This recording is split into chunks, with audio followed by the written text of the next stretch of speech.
চাপিলা মাছের তো অনেক রেসিপি আমরা খেয়েছি, অনেক রকম রান্না করে খেয়েছি। কিন্তু এরকম একবার রান্না যদি আমি না করতাম তাহলে তার স্বাদটা আমি বুঝতেই পারতাম না। হ্যালো বন্ধুরা, কেমন আছো সবাই? তো চলো আমার আজকের রেসিপিটা দেখা যাক। আমার ঘরে এসছে আজকে চাপিলা মাছ। তো সেটাকে ধুয়ে পরিষ্কার করে নুন হলুদ দিয়ে মেখে আমি বাছতে দিয়ে দিয়েছি। আর ওই দিক দিয়ে আমি কিছুটা সবজি বের করে নিচ্ছি। বাজার থেকে সকালবেলা সবজিগুলো নিয়ে এসছে হাজব্যান্ড। তো এখান থেকে নিয়ে নিলাম 2-3টে ঝিঙে দিয়ে আজকে চাপিলা মাছটা করব।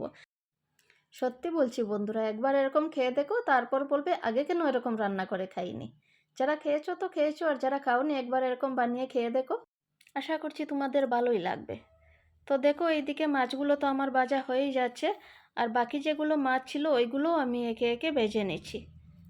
চাপিলা মাছটা যেহেতু একটু নরম মাছ, তাই জন্য সেটাকে খুব আলতো হাতে ভেজে নিতে হয়। তো দেখো এখানে সব কটাই মাছ আমার ভাজা হয়ে গেছে। আর এখানে যেহেতু একটু তেল বেশি আছে, তাই জন্য এই তেলে আমি রান্না করব না।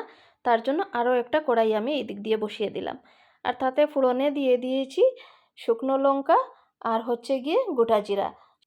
তো এখানে এক টুকরা আদা, 2টো কাঁচা লঙ্কা আর 3-4 কোয়া রসুনের একটা পেস্ট দিয়ে এই ফোড়নটাকে আবারও ভালো করে ভেজে নিচ্ছি। তারপর এখানে দিয়ে দিলাম হলুদ গুঁড়ো, লঙ্কা গুঁড়ো আর জিরে গুঁড়োর একটা পেস্টটা যখন আমি ডালি তখন কিন্তু আমার অফ ক্যামেরা ছিল, ক্যামেরা অন করতেই আমি ভুলে গিয়েছিলাম।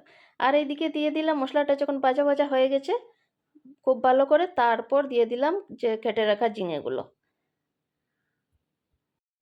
ঝিঙেটাকে খুব ভালো করে মশলার সাথে মিশিয়ে নাড়াচাড়া করে 2 মিনিটের জন্য এবারে রেখে দেবো ঢাকনা চাপা দিয়ে, যাতে করে ঝিঙাটা থেকে একটুখানি জল বেরিয়ে আসে। এবারে কিন্তু ঝিঙাটা বেশ নরম হয়ে এসছে। তো এইবারে দিয়ে দেব তাতে পরিমাণ মতো নুন। নুনটা দেবার পর আবারও কিন্তু ঝিঙাটাকে বেশ কিছু সময় ধরে ভালো করে ভেজে নিতে হবে।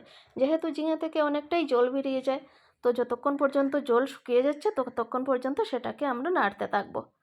দেখো এবারে কিন্তু একদম জলটা শুকিয়ে আসছে। তো দিয়ে দিচ্ছি এবারে পরিমাণ মতো জল। যতটুকু আমরা ঝোল রাখবো ততটুকু পরিমাণে জলটাকে আমি দিয়ে দিলাম এখানে। জল দিয়ে আবারও একটুখানি ঢাকনা চাপা দিয়ে 2 মিনিটের জন্য রেখে দেবো, যাতে করে জলটা খুব ভালো করে ফুটে ওঠে। দেখো ঝোলটা আমার খুব সুন্দর করে ফুটে এসেছে। এবারে আমি যেগুলো মাছ ভেজে রেখেছিলাম সেই ভাজা মাছগুলো দিয়ে দিলাম উপর থেকে ছড়িয়ে।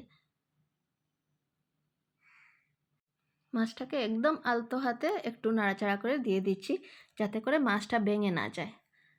তো রান্নাটা আমার শেষ। এবারে 2 মিনিট আমি ঢেকে রেখে দেব, যাতে মাছটাও একটু ঝোলের সাথে মিশে যায়।